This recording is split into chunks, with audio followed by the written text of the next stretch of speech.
Today's story starts with our main character, a nerdy, shy high school student named Atego Gekudo. It's the day before the cultural festival at Nanako High School. Atego is carrying a heavy box back to his classroom while all the other students are busy chit-chatting and preparing for the cultural festival. All the other students seem to be really happy, but this is not the case for Atego. In his opinion, the cultural festival is just an event for the normal people to attend and mingle around. Is he too cool for that? Even though he is doing his part so they can't be mad at him, he doesn't enjoy these kinds of things and events. Rather, he likes to step away and watch from the outside. He thought to himself that he was really bored here with nothing much to do. He should just drop this stuff off and head back to his home for the day. As he enters the classroom with this huge heavy box, he bumps into a girl, resulting in both of them falling on top of each other. This is Shimizu Roman, a really pretty girl with 10,000 plus aura points for being an extrovert, from his class. Atego thinks to himself how he is not good at dealing with Shimizu while she is standing there apologizing to him. Shimizu is really attractive, and she knows it.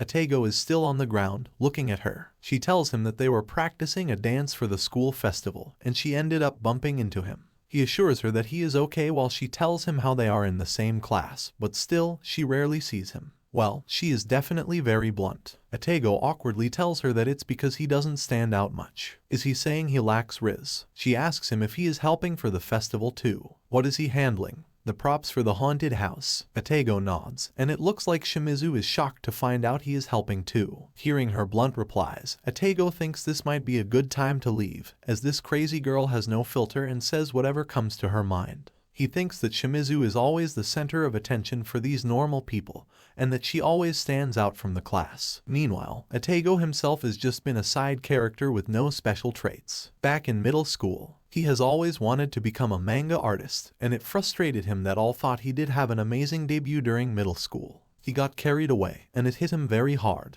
As he is busy thinking all this, Shimizu suddenly grabs the box out of his hands and tells him that it is way too heavy for him to be carrying alone. She is going to help him carry it. He tries to tell her that he will help her as well, but before he can even complete his sentence, a couple of guys come up to her saying they can help her as well. Shimizu goes off with these guys in the box, leaving Atego thinking to himself how everyone just gravitates towards her. Maybe because she loves to yap about everything to everyone. He is thinking about how he is just some loner who draws manga. He is the exact opposite of her. As he is busy thinking about this, a girl comes running into the class and asks if there is anyone who can draw zombies. They need a zombie on the haunted house poster, and it's a bit difficult for them, so they need help. A girl hears this and tells her that Atego can handle it. Atego is praying in his heart for her not to take his name. He has already put that past behind him, and he doesn't want to dig the grave back up. He has artist riz. Shimizu is also there, and the girl tells her that because she was not here during middle school, she might not know this, but he won an award as a manga artist during middle school. Shimizu is shocked to find out this secret about Atego while he is just cussing in his head. Shimizu takes a look at him and asks him to help them draw a zombie. Atego can't help but oblige as he can't say no to her. He is thinking to himself how he doesn't want to do this and that he should just get it over with as soon as he can. As soon as he picks up his pen, he feels something in his throat. He is going to throw up. He puts the pen down and covers his mouth while running to the toilet as fast as he can. She is so clingy that it is making him throw up. After a while, he comes out to find Shimizu still there waiting for him. Atego is wondering how he knew it was impossible for him. He sees her standing outside and is shocked. Why is she still here? She looks at him, shocked, and asks him if there is something wrong with her waiting outside the toilet like this. She asks him if he is maybe nervous about drawing in front of everyone like this. She shouldn't have pushed him to do all this, she had no idea. Atego looks at her and says that it is not her fault. She doesn't have to apologize for anything. He tells her that the thing is that the manga he made before was received poorly, so whenever he tries drawing again, he can't help but start feeling sick. After telling her all this, he starts to walk away. Shimizu asks him if he doesn't like manga anymore. Weak Atego got PTSD from drawing manga. This question hits him very hard, and he tells her that even through all of that, he can never hate it. No matter how hard he tries to throw it all away, he could never do that. Honestly, he still wishes he could go back to those days when he could draw again. He had so much fun then. She asks him if he still wants to draw but can't. They can try something out for a bit. She asks him if he would mind letting her help him. She takes him to the prep room and sits behind him with both her hands covering his eyes. Atego is freaked out and asks her what she is doing. She tells him that if she covers his eyes like this, does he think he could still be able to draw somehow? This may be a bit tough, but he has to bear with her. Otaku is not comfortable, and his face is sweating all over. He asks her how on earth he is going to be able to draw like this. Beauty with brains always saying something stupid. As she is covering both his eyes from the back, her chest is fully pressed against his back, making him even more nervous. All he can think about is her pressing against him. He screams at her and jerks her hands away from his face, saying there is no way he can draw like this. For a bunch of reasons, his hands still won't stop shaking. Shimizu hears this and thinks of a different plan. She grabs his hand and helps him hold the pen, telling him if he can't stop his hand from shaking, then he should let her help him hold the pen. She is holding his hand, and all he can think about is how soft and small her hands are. Even her wrists are so small. She then puts her other hand on his shoulder to come even closer to him. There is no way on earth he can concentrate like this. Shimizu looks at him and asks if this is better. Can he draw like this? There is no way his pervert ass can draw while holding her hands. Otaku tries to start his drawing, but he can't. He stops her and tells her that even though she is doing all this to help him, he is sorry. But he can't stop his hands from shaking. It looks like he is about to burst into tears, but Shimizu looks at him and pats him on his head. Trying to comfort him, she tells him that he doesn't have to worry and that he can take all the time he needs. No one is in a rush, and they have all the time they need. Seeing her being all nice and comforting like this, Otaku looks at her and asks why she is going so far just to help him. Shimizu hears this and looks at him, saying that she has been wondering if she could stop by his house later. He can't turn her down because she has been helping him out all day. At the end of the day, she comes home with him. Even though since this morning they had never even spoken to each other before, now she is coming home with him. Otaku is puzzled by this sudden visit. Why does she want to come over? He is getting funny ideas, for sure. As she enters his home and takes off her shoes, she looks around and sees a huge cupboard full of books. She is amazed by all of it. He tells her that he just happens to have a lot of manga, that's all. She asks him about his parents and when they will be coming home. Otaku looks at her and tells her that they are going to come over soon. But for now, it's just them. Shimizu looks under his bed and asks him if he is hiding any dirty magazines under there, but he is busy looking at her back while she is bent over. He is a bit nervous and asks her why she came over today. She looks back at him and tells him that she came to see his debut work. Hearing her answer, Otaku is shocked. What does she mean that she came over to see his work? That same work that got trashed all over the internet. He has trauma because of internet bullies. Well, he can't let her see that. He tries to get away and says that he threw all that away and that he should go get them some drinks. He goes to the kitchen and thinks to himself that he feels bad for lying to Shimizu, but he should give her some reason to tell her to go home. He takes the drinks to his bedroom just to find out that she is lying on his bed, reading manga. He can see her underwear the way she is lying. He quickly looks away and tells her that he got them tea. Hearing this, Shimizu sits back up and thanks him. He looks at her and sees that she is reading his manga. He tells her to put that away and not read it, but she stops him and confronts him, saying that she found it on the floor so she took it to read, and he definitely didn't throw it away. It's got his name on the front page, after all. He tries to look away and lie to her by saying he must have left it out while he was cleaning up, but she is not having any of it. She tells him not to bother her as she is still in the middle of reading it. While she is busy reading, Otaku stands in front of her, looking like a fool with tea in his hands. He wonders why it is obvious that his manga is boring. Is she disappointed in him? For someone like him to aim to become a pro is like. Before he can even think it completely, Shimizu interrupts him by saying that this is really interesting. It looks like Otaku is a genius. He is our overthinking king. Hearing her call him a genius, Otaku is a bit taken aback. What is she saying? Is she lying and being sarcastic? All the people on the internet called him talentless and uninteresting, and now Shimizu is calling him a genius. He looks at her and tells her that she might not know much about manga. Hearing him say this, Shimizu is lost and shows him her favorite scene from the manga. She shows him the scene where the injured protagonist is being reached out to. She tells him that it felt like she was overlapping with her past self and that she was saved.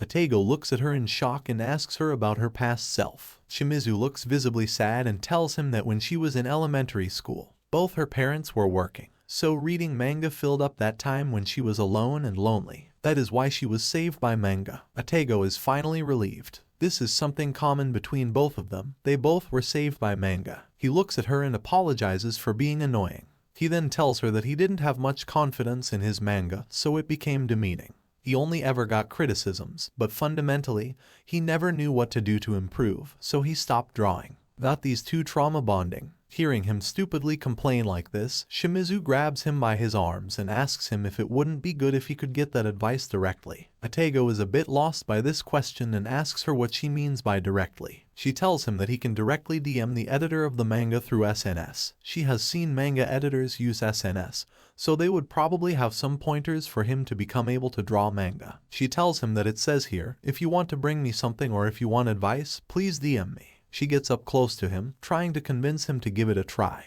Atego is frozen and isn't saying anything. He thinks that Shimizu is saying all this because she doesn't have any idea how terrifying that time was. He asks her if the manga he put all his effort into drawing is being evaluated by someone. That makes him so nervous that his heart's about to jump out of his body, and with his current mental state, there is no way he can repeat that time again. It will drive him insane. He looks at Shimizu and thinks that he might have put her off by saying all this. He tells her that he is interested, but he doesn't have the courage to do it. After listening to him, Shimizu is confused, but she is definitely determined to help him. Does she pity him, or is she in love with him? She decides to come up with a different plan. She asks him if he decides on a schedule before he starts drawing. Atego replies that once a deadline is set, he has no choice but to finish, but now he doesn't have anything like that as he doesn't draw anymore. She looks at him with a disappointed glare and asks him if there is something to motivate him. She tells him that when she is too lazy to do her makeup, after watching some videos, she is bothered enough to do it. Atego listens to her closely and wonders what could motivate him. He has to come up with something, as Shimizu is trying so hard to be nice to him. Atego is lost in his thoughts, trying to come up with something. And suddenly she interrupts him and asks him how about he read manga. She tells him that she reads them on her phone while taking a bath. What does she mean? She reads manga while taking a bath. All pervert Atego can think about now is her reading manga on her phone while lying naked in her bath. As he is busy imagining her in the bath, Shimizu spots a manga on his bookshelf and tells him that this is the one she has been into recently, and that he should read it too. As she is yapping all this, she leans over into Atego's lap and reaches for the bookshelf behind him. As she does, Atego can feel her soft and squishy body against his. On the inside, he is freaking out from her touch, but on the outside, he has to keep his calm. Shimizu pulls out a manga named My Naughty GF, a secret she can't tell anyone, and makes a snarky remark about him being a naughty boy, asking him if he reads these too. As soon as he sees this, he freaks out and tries to snatch it away from her hand and hide it, but as he tries to grab it, he falls on top of her. They are both on top of each other, and Shimizu is not pushing him away. As he gets up from this awkward accident, she says that it looks like she is the one who got pushed down this time. Hearing her flirt with him like this, flustered Atego gets up and apologizes to her. He then asks her why she is cheering him on like this. Shimizu looks at him with her big eyes wide open and tells him that he has something he wants to do, and it would be a waste not to try. As they both get up from the couch, the door clacks and shuts. Someone is home. It's his mom, and she asks him if someone is home with him as well. She then asks Shimizu if she wants to stay and have dinner together. Shimizu denies this and says that it's already too late, so she has to head home. Before heading out, Shimizu looks at Atego and says that they can continue this next time. His mom came back at the right time or else. After she leaves, Atego can finally breathe peacefully. He lies down on his bed and thinks about how nervous and exhausting it was. But the feeling of Shimizu being in his bed is amazing. He can still smell her sweet scent in his bed. All he can think about is her and what she told him about his manga. If you don't do what you want to do, it would be a waste. The next day, at the cultural festival, Atego is working in the haunted house. He has a torch in his hand and is scaring the visitors, but it is obvious that it's not scary, and no one is enjoying it. Even he is not comfortable and is thinking to himself that he is not cut out for this job. This should have been done by those working behind it. Atego is thinking about how they pushed him to be the ghost. He is also wondering if Shimizu is in the dance competition right now. As he is sitting alone and thinking this, he hears a boo from behind him, scaring the living hell out of him. It's Shimizu. She is dressed as a zombie nurse with a huge syringe in her hand. Playfully, she tells him that the zombie nurse is gonna give him his shot. She grabs her syringe and tries to put it in his butt, freaking him out. He is really stupid for some reason. He doesn't understand when a girl is flirting with him. Atego pretends to be scared of her and mentions that zombies don't talk, so she shouldn't be startling a fellow monster like this. Shimizu laughs and apologizes to him by helping him get up. Atego is lost in her fragrance and how it's the same as yesterday. It's not helping him, and he is getting worked up. Atego tries not to think about that and asks her why she is not in the dance competition. She shouldn't be here. She looks at him and tells him that she fell and got lost in the first round, so she came here. He asks her, even though she has practiced so much but still lost, what a shame.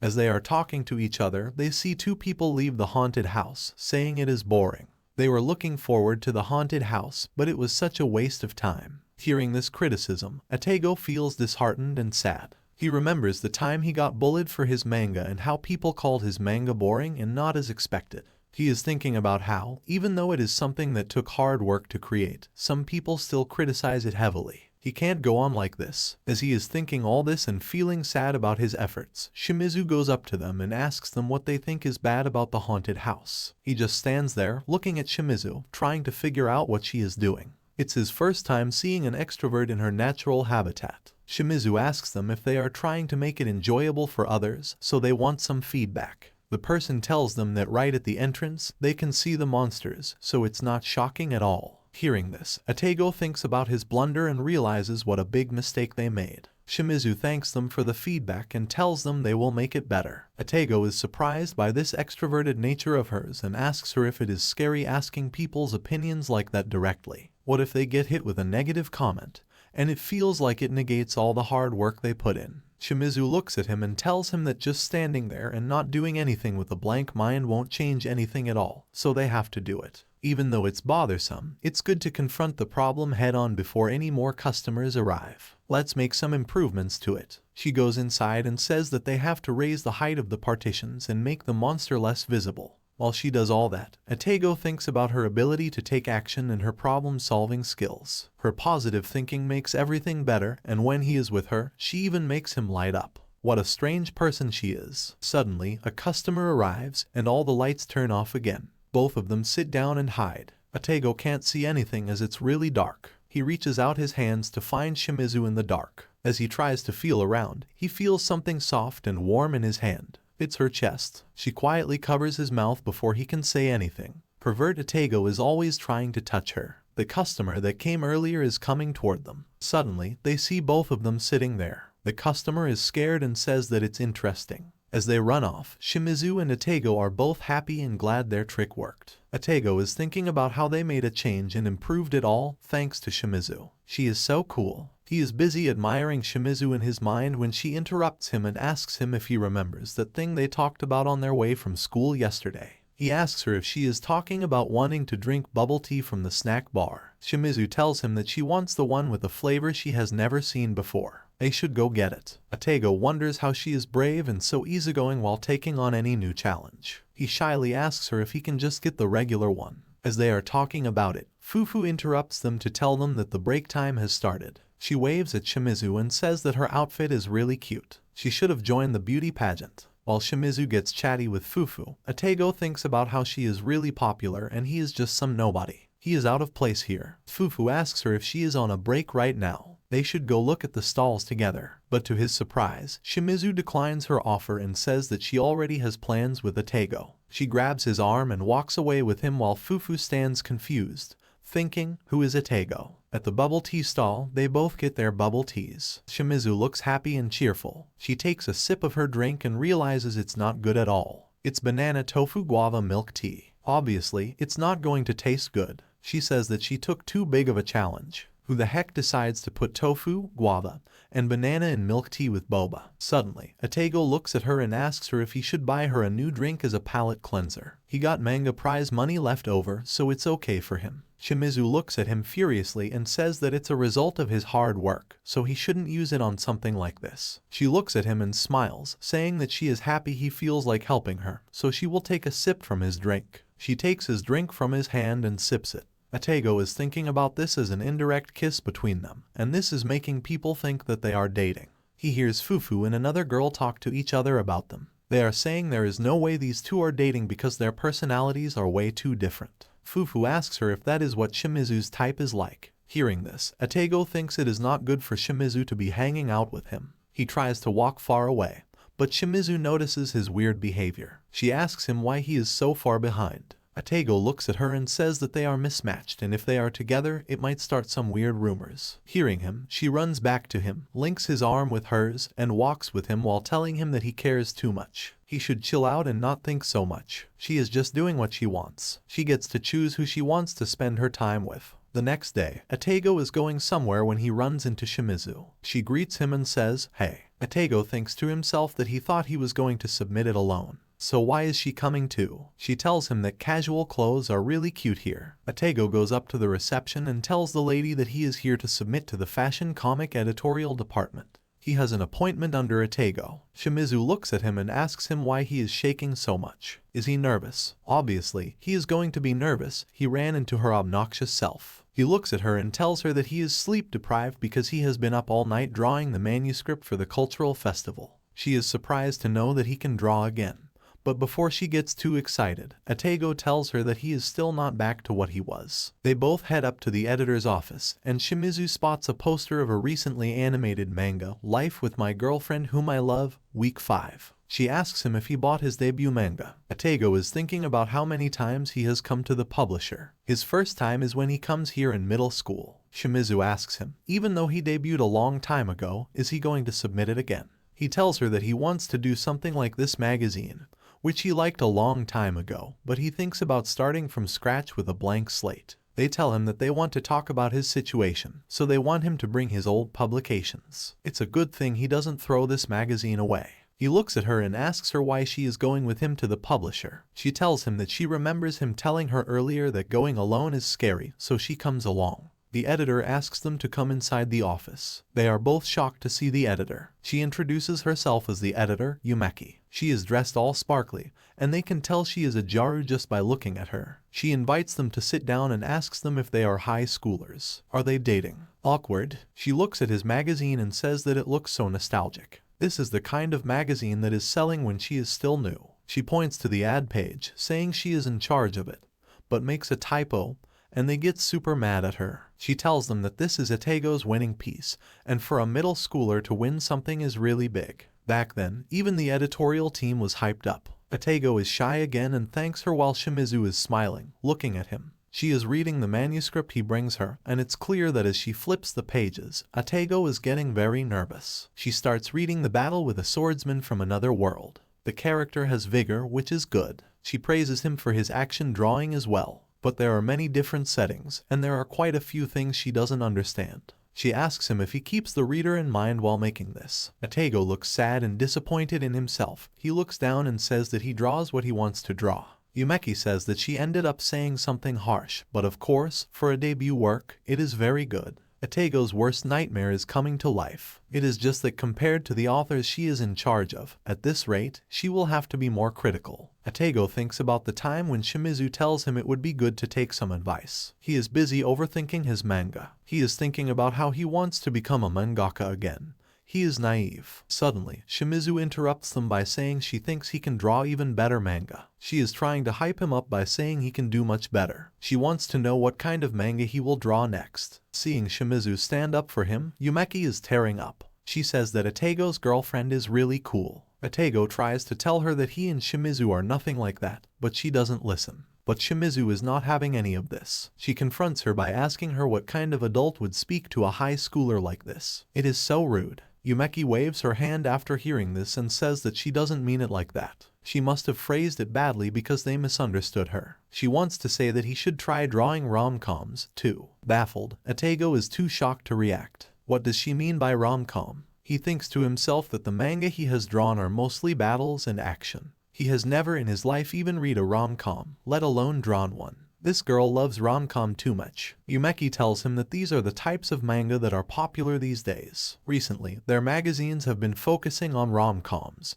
so that's what she thinks when she reads Atego's manga. After all, his heroine is cute. It will be interesting to see the characters interact with each other. Atego is still in shock that the editor is praising his manga. She tells him that he has such a cute girlfriend, too. Looks like the start of a great rom-com. Atego freaks out again and repeats loudly that she is not his girlfriend. Yumeki tells him that this is what it feels like when they start Tsukakano 5, too. It is the author's first time trying a rom-com, but they still make a great manga. It is so much fun. Atego thinks to himself that Yumeki might look like a Jaru, but she must be amazing if she can work on a manga that has an adaptation. She then stands up from her chair excitedly and asks Atego if his girlfriend draws some manga too. Shimizu nods and excitedly tells her that she, too, loves to draw. She then shows her drawing to Yumeki, a drawing of a lion and a bunny in a forest. The hair of the lion looks like a ruffle. She even makes a joke about the bunny and lion in the drawing. Atego is shocked to find out that she has been drawing.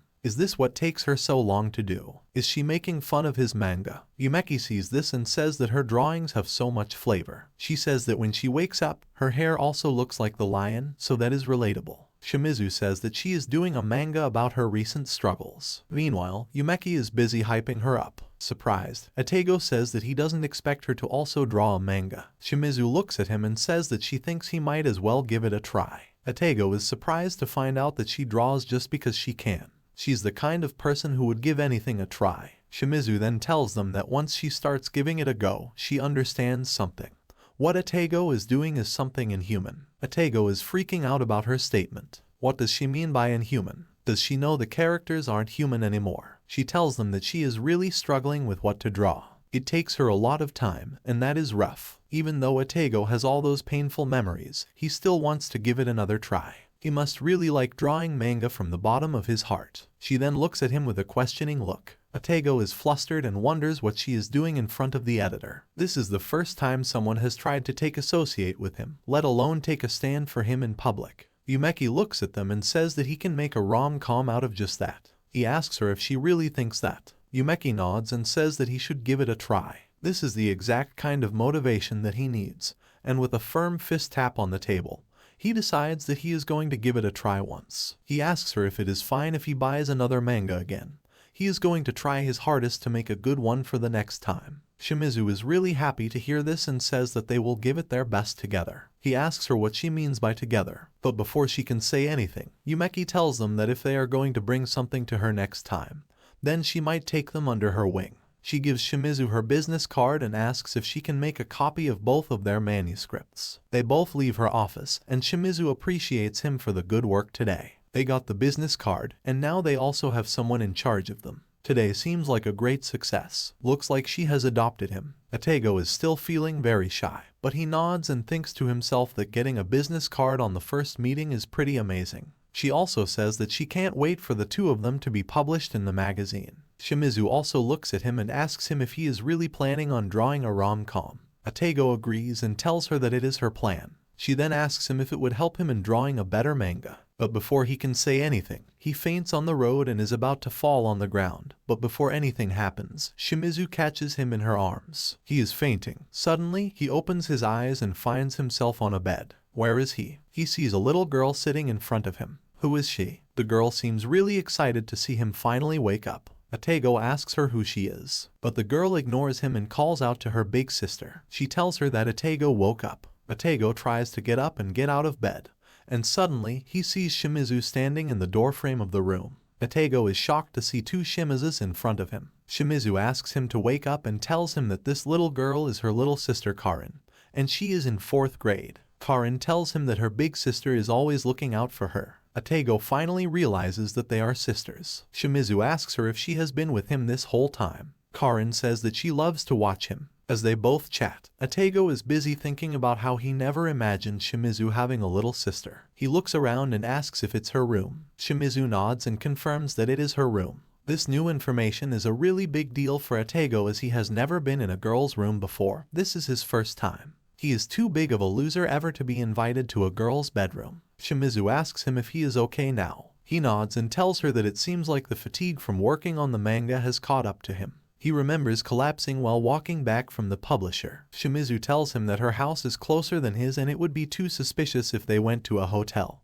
being high schoolers and all, and a manga cafe wouldn't be the best place for him to rest and recover in, so she took him home. As she is saying this, she looks at him, and he looks really tired. Curious, Shimizu touches his forehead and realizes that he is heating up. But Atego is not heating up because of a fever.